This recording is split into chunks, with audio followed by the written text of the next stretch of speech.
The Dravidian movement has played a key role in questioning dominant narratives and championing the cause of the marginalized and regions. It has also stood against superstitions and malpractices as a torchbearer of logic, reason, and scientific temper, protecting and strengthening the multicultural and plural outlook of the Indian society, and enriching mother tongues have also been primary concerns of the Dravidian movement. In some senses, this glorious legacy of Dravidian politics mirrors the Renaissance movements that had emerged in various parts of our country. As far as the DMK is concerned, it has been committed to take this heritage forward. Much like it had in Kalaignar Karunanidhi, in Stalin Avargal, the DMK has an able and seasoned leader who has risen from within the ranks of the party and can take it forward, battling the present challenges that our polity and society face. He spent several years as a youth leader before becoming a state-level leader and ultimately taking over the reins of the party. Even as an elected representative, he started right from the grassroots in the Chennai Corporation. Later on, it was after stints as the Minister for Municipal Administration and Rural Development, Deputy Chief Minister, and the Leader of Opposition that he assumed the Chief Ministership of Tamil Nadu. His vast experience in standing with the people at different levels is certainly being reflected in his leadership today, which reminds us of his illustrious father's inimitable style.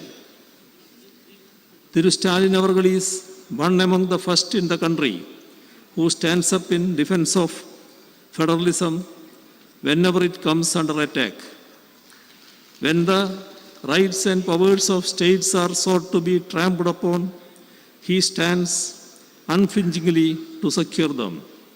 When India's different cultures, languages, and faiths are belittled and sidelined, he is unequivocal in championing them. Such is his deep sense of commitment to our pluralism, federalism, secularism, and constitution. We are in times when we should stand united for them and in defense of our democracy.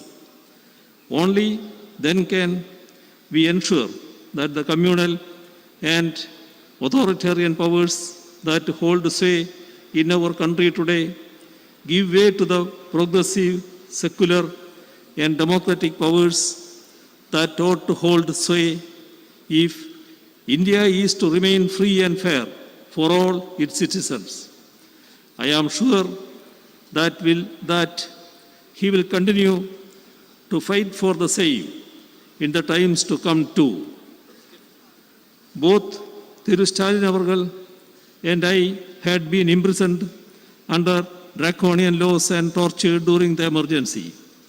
As people who have been deprived of our basic freedoms for standing up against injustices, fighting for the freedom of those who have been oppressed by the system comes naturally to us. This has been reflected in his interventions for the backward communities and students. He has been in the thick of coordinating the fight against those who are misusing the system to divide us and oppress us. And in that joint fight, he has displayed statesmanship by bringing more allies into its fold and accommodating them based on ground realities. In the first part of Thiru Stalin Avargal's autobiography, Ungalil Oruvan, that is being released today. It is a detailed account of the first 23 years of his life, right from his birth to his incarceration during the national emergency.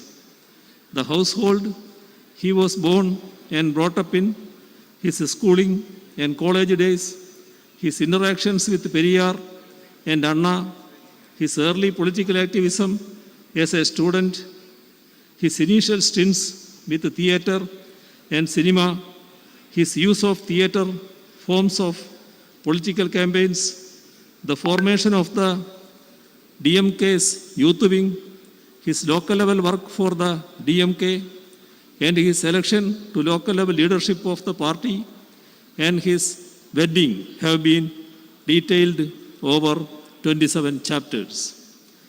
Ungalil Oruvan is not simply an account of the personal life of Thiru Stalin Avargal.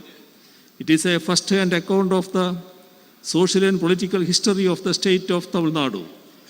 It gives us a glimpse of the literacy and cultural activism that is intertwined with Dravidian politics. It gives us an insider's take on how Dravidian politics made inroads into the youth and students of Tamil Nadu. It offers insights on the idea of self-respect, a cornerstone of the Dravidian movement. It delves into the struggles organized to protect one's mother tongue and freedom as well, with the churnings in India's polity and society during the 1960s and 70s. Let me conclude by reciting the sage poet Thiruvallur. Let me remember Thiruvallur, a man with a loving heart belongs to another person. I am quoting Thiruvallur. A man with a loving heart belongs to another person. Love allows him to extend life beyond its limits. If you go through this autobiography, I am sure you will find a great man who has immense concern for his fellow beings. His love, concern, and affection towards the people truly get reflected in this book. Without an iota of doubt, I can say that Thiru Stalin Avargal belongs not just to him alone, but to the society as a whole. It is against this backdrop that the title of the book, Ungalil Oruvan, becomes meaningful in every sense. As someone who has always tried to read as many books as possible, I can undoubtedly say that I am eagerly waiting for the subsequent parts of Ungalil Oruvan.